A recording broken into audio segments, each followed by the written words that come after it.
Au soir du 17 juin, l'armée de Wellington compte 68 000 hommes. Britanniques, Allemands, Hollandais et Belges. Dans l'attente des renforts prussiens, elle prend position sur les hauteurs du Mont-Saint-Jean, en avant de Waterloo. Au matin du 18 juin, les 70 000 soldats français prennent position à environ 1 km au sud.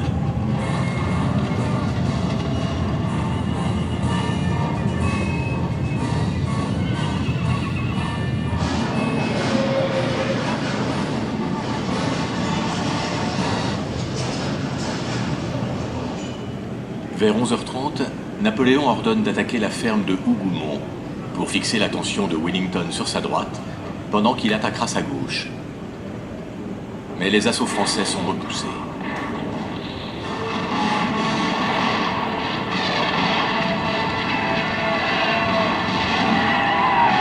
Croyant bénéficier d'une diversion efficace, Napoléon attaque la gauche des Alliés.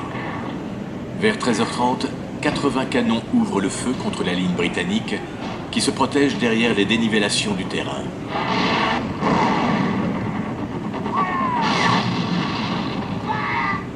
Après une demi-heure, le feu est interrompu. L'infanterie française se lance à l'assaut.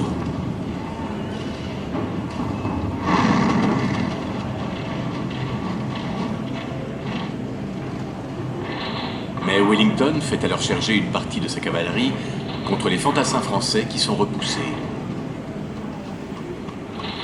Emportée par son élan, elle atteint les positions françaises et est décimée.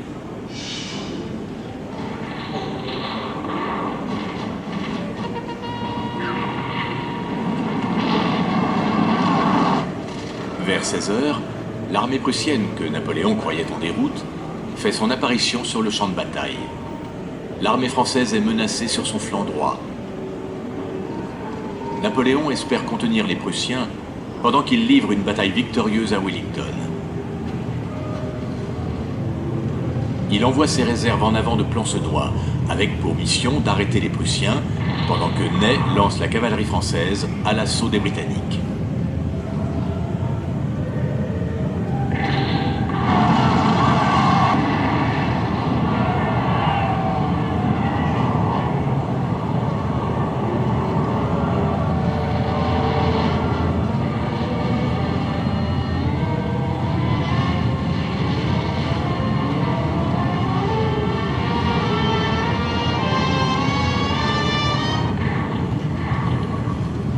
La ferme de la Haie-Sainte est prise par l'infanterie française. Napoléon n'a jamais été aussi près de la victoire, mais l'arrivée massive des Prussiens bouleverse le cours de la bataille. Les Français reculent jusqu'au village de Plancenoit.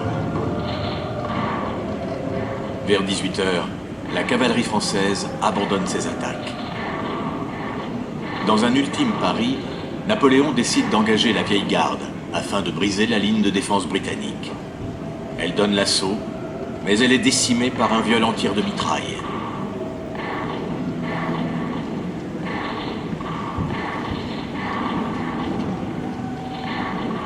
Wellington ordonne une contre-attaque.